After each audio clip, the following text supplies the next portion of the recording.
All right, good everybody. This is Emar Self-Truth of Sports Inquirer, and we're joined by Chris Moore from Georgia State Football. Chris, thanks for joining us. I know it's a short week for the squad. How are you doing just preparing for Louisiana? As you said, it's a short week, so this week's more mental than physical. Just like getting a lot of film in. We got two less days than usual, so you gotta kind of overload on film. A little longer nights, but everything's good.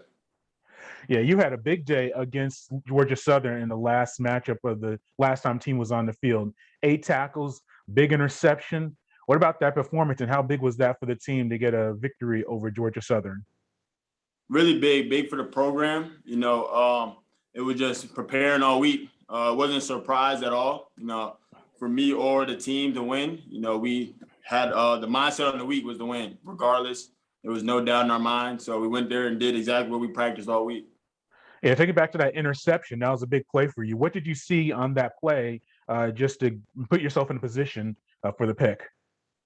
So all week we knew, they're a triple option team, and then they try to get you on those, get lull you to sleep, and then do the little magic wheels out the backfield. So I just read hi hats, read the route concept, and when it made a play.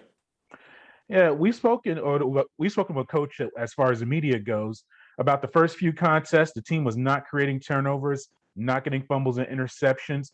For the past few contests, you've had at least at least two turnovers in these contests. What has it been about these past few contests that has led the team to create more turnovers?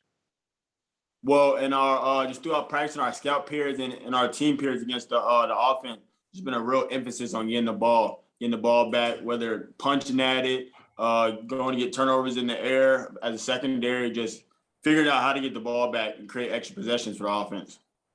Yeah, and is that also was that just because you played a very tough non-conference schedule?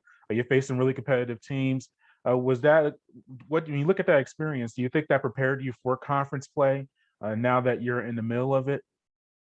Most definitely. I would say early in the season, we definitely had opportunities to take away the ball, but we kind of were missing those opportunities and not taking advantage of them. So, after film study and constantly emphasizing it in practice, started to make the most of those opportunities when they come.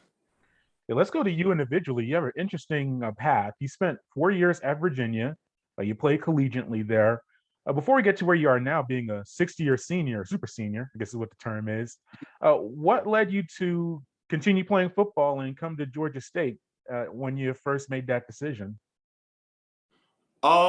So our old safeties coach, Coach Collins, was actually someone I grew to get close with through the recruiting process. COVID hit, and recruitment started out big, and then COVID hit, so it kind of messed up all my visits a little bit, and it kind of died down. But consistently, Coach Collins was always texting me, calling me, checking in on me throughout the whole process, and so what my coach told me back in high school when I was trying to figure out where I was going was to go where you're loved, not liked. And so I felt that here at Georgia State, and that's why I came here. Yeah, and now you're your 6th year of playing college athletics. What was the decision process for you to come back for this season? Because even after last year, I'm sure you had some options to move on from the program. Well, just to get more film and create the best opportunity for me to go play at the next level. Yeah, and how has the senior year been for you? Some guys come back and it's not what they wanted. They a little bit of apathy. But how has this year been for you as a 6th-year senior, being part of the team and trying to lead yourself to another bowl appearance and even a conference championship because you're still in contention for that? It's going pretty good. I would say, it started slow. Winning's everything, so it started kind of slow. But when we were at 1-4 after Auburn. We built it back every week, trying to go 1-0 each week. So just climbing back, trying to make the plays that come my way, and yeah.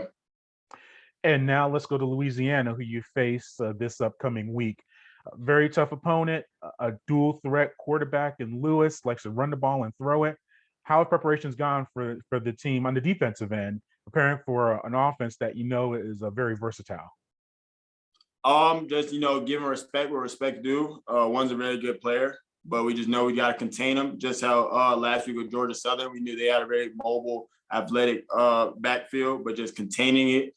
plastering on the back end because we know he can extend plays and just, being assignment sound, being where you're supposed to be and making the plays that come to you.